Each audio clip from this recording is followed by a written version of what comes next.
प्रधानमंत्री नरेंद्र मोदी के सियासी जीवन में यह पहला चुनाव है जब उनकी सरकार को पूर्ण बहुमत उनकी पार्टी को नहीं मिला।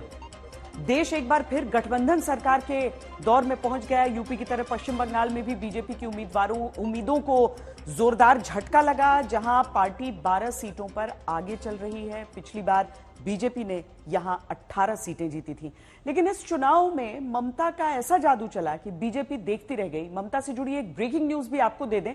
अभिषेक बनर्जी कल इंडिया गठबंधन की बैठक में शामिल होने के लिए दोपहर 1 बजे कोलकाता से निकलेंगे, यानी ममता बनर्जी खुद नहीं पहुंचेंगी और उन्होंने इंडिया गठबंधन की बैठक में अपने भतीजे को भेजने का फैसला किया।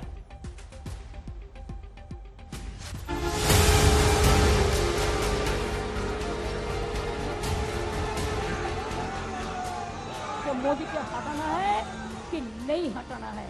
अगर हटाना है तो छोड़िए और कोई पार्टी, एक ही पार्टी है तृणमूल कांग्रेस, जो बंगाल से लड़ेगा, रॉयल बंगाल टाइगर का माफिक लड़ेगा, लेकिन झुकेगा नहीं।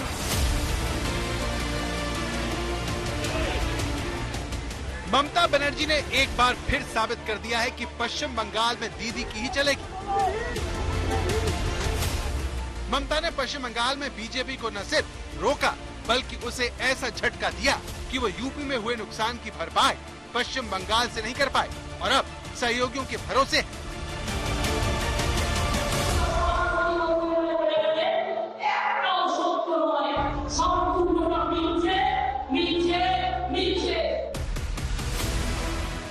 जीत के बाद ममता बनर्जी अपने भतीजे अभिषेक बनर्जी के साथ प्रेस कॉन्फ्रेंस करने आए। ये वही जोड़ी है जिसने पश्चिम बंगाल में बीजेपी के मंसूबे पूरे नहीं होने दिए। मोदी जी का इतना अहंकार, इतना अमित शाह का अहंकार, इतना बीजेपी का अहंकार, इतना चीफ मिनिस्टर को लेके हर जगह में जैसे वो डाटा सबको थ्रेट किया, इतना जब्ती करने का बाद भी इंडिया जीता है और मोदी हारा है। अब देखिए, जो अयोध्या लेके ऐसा कांड किया है, अयोध्या में हारा है।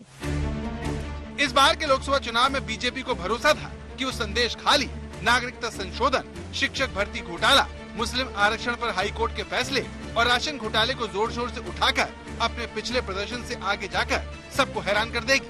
लेकिन नतीजे बताते हैं कि ममता के आगे बीजेपी की नहीं चली और ममता और अभिषेक बनर्जी की जोड़ी ने अपना दम साबित कर दिया। जीत के बाद ममता बनर्जी अब सीधे पीएम मोदी पर हमला करती हैं।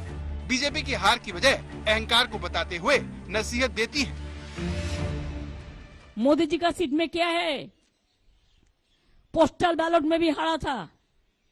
मैंने जो सुना, पहले तो 5 लाख वोट में जीता था, अभी क्या हुआ? इतना अहंकार किसी के लिए ठीक नहीं है, हमारा लिए भी ठीक नहीं है। हम तो आज इतना आशीर्वाद जनता को मिला है कि हमारा सिर हम नीचू करने चाहते हैं। पश्चिम बंगाल में ममता बनर्जी की प्रचंड जीत इसलिए भी अहम है क्योंकि राज्य में मुख्यमंत्री के तौर पर उनका ये तीसरा कार्यकाल है। बीजेपी लगातार पश्चिम बंगाल में पांव पसारते हुए टीएमसी के करीब पहुंचने में लगी थी। 2009 में बीजेपी को 1 सीट मिली थी, जो 2014 में 2 हो गई और 2019 में वो 18 पर पहुंच गई। इस दौरान बीजेपी का वोट शेयर 2014 में 17% से सीधे बढ़कर 2019 में 41% हो गया, जबकि इस दौरान ममता का वोट शेयर 40 और 44% रहा। बावजूद इसके ममता ने पहले से ज्यादा सीट जीतकर बीजेपी की उम्मीदों पर पानी फेर दिया।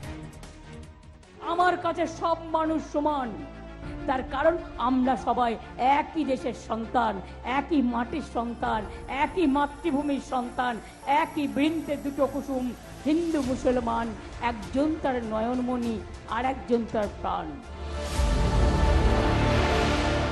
2019 के बाद बीजेपी पश्चिम बंगाल में पहले से ज्यादा सीट जीतने के दावे कर रही थी। ऐसे ही दावे उसकी तरफ से पश्चिम बंगाल के विधानसभा चुनाव में किए गए थे, लेकिन तब और अब दोनों बार पश्चिम बंगाल की जनता ने ममता को चुनकर अपना फैसला सुना दिया। इस जीत से ममता का कद राष्ट्रीय राजनीति में बहुत बड़ा हो गया है।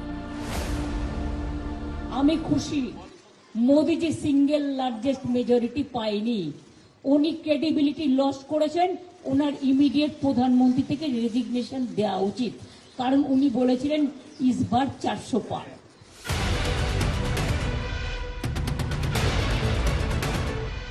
ममता बनर्जी के बारे में कहा जाता है कि वो विद्रोह की लकीर को खींचने के बाद सियासी शक्ल को मोड़कर सत्ता में पहुंची है। उनका ग्रामीण इलाकों में नेटवर्क जबरदस्त है। वो अपने कार्यकर्ताओं की खबर लेती रहती है, इसीलिए उन्हें जमीनी सच्चाई की खबर रहती है।